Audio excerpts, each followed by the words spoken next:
Hi, my name is Ammar, and this is my third milestone or final project video. So in this span of time, what I've done is I have sort of linked all of my elements together. I designed a 3D printed case for my Arduino module. I've chosen to use Bluetooth communication to my laptop, which will handle all the web requests. And I've created my user interface and web application that will sort of display all the data in a user-friendly way for the consumers. So what I have here on the screen is a toolkit that I designed for desktop applications that will allow you to connect to any Bluetooth sensor and receive all the data and then send it to the web. So I'm going to demonstrate that first. So in the back here, my Arduino module, there's nothing connected to the computer, it's all wireless, and it's connected to this pipe, which I'm going to start feeding water through. And so first, let me just connect to the device. So HC05 is my device. And as you can see in the log, it will show success. And now I'm just going to send it a command to B for begin, to begin the measurement process. So while that's started, I'm going to quickly just put some water in. And the water will flow, and let me just stop it. And I'll press send a command called stop. Sorry, stopped. And the measurement process has stopped at the end. And now I'm going to send this all up to my server. So as you can see in the console log, everything has been parsed into.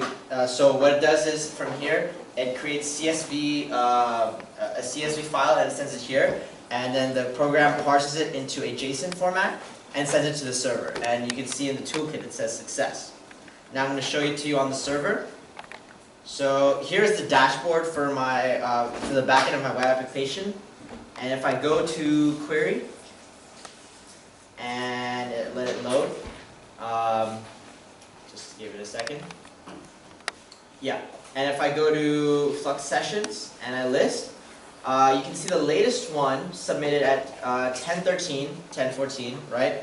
And it has an aggregated data of how much milliliters were used and what the average temperature for that time was.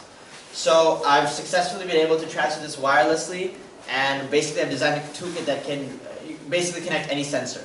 Now let me show you the user interface. So the user interface.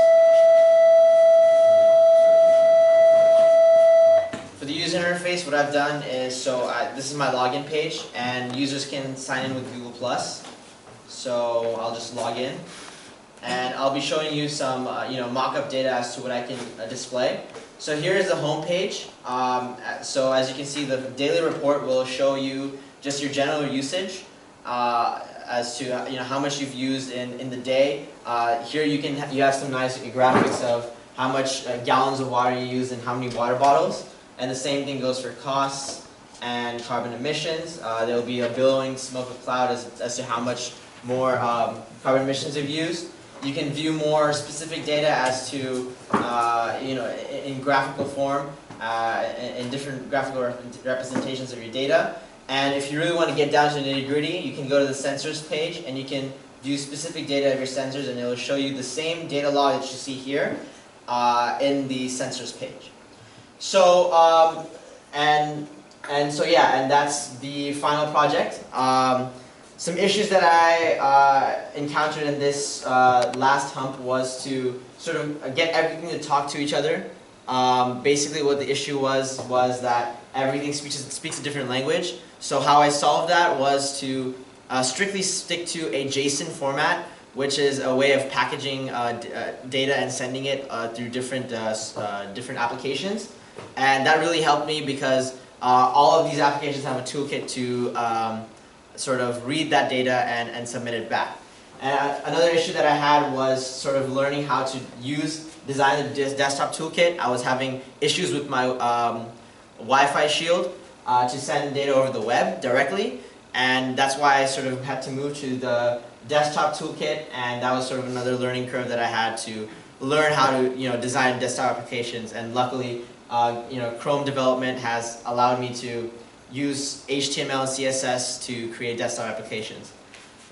Some future plans for me is to basically make the user interface more user-friendly and add more features, sort of tidy up the graphics and give more control as to if you want to send data to the sensors to maybe stop using the water or stop the faucet that is for the water that's flowing. Basically, you can have an active effect on your water consumption. And then my second step would be to looking into a non-contact sensor instead of having a pipe going through a fluid sensor and then to another pipe. You can attach something on top of a pipe that wouldn't have to be screwed in the middle, which would be easy to sort of easy for consumers to install in their houses without having any mechanical experience or dealing with the trouble of pipage and things like that. And finally, my next thing would be to make this service more commercial and add authentication and make it more open to users and hopefully pursue this as a commercial interest. So thank you very much, and I'll see you when I see you.